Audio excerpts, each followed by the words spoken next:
So my practice really, it's powered or inspired by people's stories, people's narratives, and encouraging people to be creative who maybe not from a trained art background, and particularly in exploring their connections to nature and everyday lives and how the two can come together. If you ask people to say where they've gone in the South Pennines, it's incredible. Do we need to collectively have like an identity and fight the flag for the South Pennines in each town? Do we need to be championing each other's towns as well as being different? I hope that what they've taken from it is awareness that Rossendale is part of the bigger picture in terms of the South Pennines, that they do feel like a sense of belonging in the park, that they feel better connected with other people, that maybe just live literally, on the doorstep. And I hope as well that I've opened people's minds up to the possibilities of what art can be, and that creativity can be as commonplace as just holding a plant pot and telling a story. We basically linked up with Burnley West End, who's a community interest centre in Burnley, and we help facilitate creative writing workshops for their summer school where they make sure the kids in the community get fed and do sports. And so in all in all, we've done about 8 sessions with young people aged from about 6 to 11, working on creative writing based around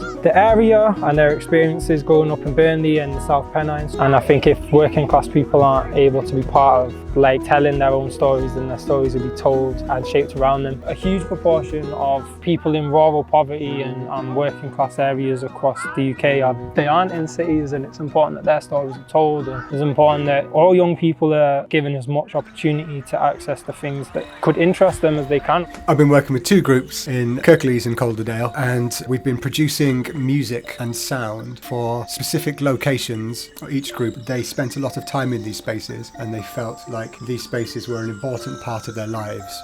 We talked about the sounds that the groups could hear within the space, and we talked about sounds that could be made using items or things found within the space. And then we spent some time recording these sounds using digital recorders. We then listened back to the sounds and started to build compositions using these sounds and adding live instruments and voices and poetry and all sorts of bits and pieces as suggested by the groups. I don't think the groups had done anything like it before. I don't think they thought of the sound of their space. They were hearing things within the spaces that they'd not heard before. I like the idea of making people stop and listen for a while. The Tomodon group described it as quite a mindful process because you're really focusing in on this noise. So your South Pennines Park is a photography project. We are learning about contextualizing, conceptualizing, so trying to turn ideas and thoughts and give images a meaning in a wider series. So I want people to have their unique say about the South Pennines Park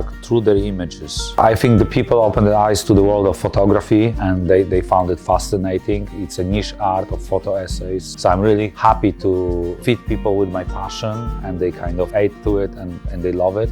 I'm from Shipley, they are from Hebden Ridge, Halifax. Now we have something that is in common with all South Penniners. I think we bonded, we came together, we talked about the park, and I think it's all now recognizable and people are aware about it and feel positive about it. South Pennines is a treasure that we all should contribute towards and live in harmony with.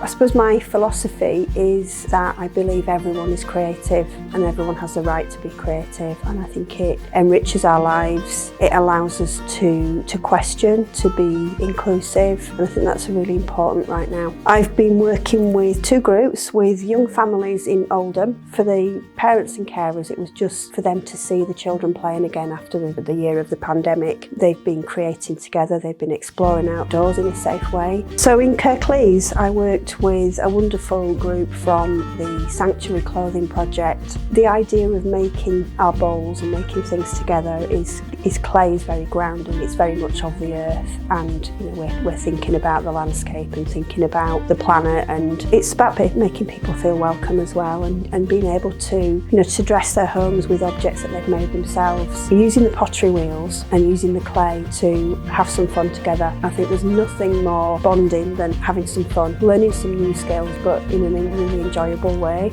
My work is all about drawing. Really fundamentally, the base of everything, quite often with me, is a line, and how that connects everything together and how that explores ideas. And I think I really like to share that process. For me, I'm always interested in how people perceive things and how they see things and the stories that it opens up for them. I want people to have access to the arts. I want people to have access to opportunities. I want people to see the wonder in things. I want people to feel hopeful in the world that's probably not always very hopeful. But this is one of the most beautiful parts of the world as far as I'm concerned. And again, I think we need to showcase that. How do we make it so that everybody, no matter what the situation, can get out into those beautiful spaces and feel the benefit of those beautiful spaces, and how to bring those amazing outdoor spaces closer to home as well. So how to make sure that you don't have to go right out into it, it's on our doorstep, which it is. I think in general, this idea of a park is very well received.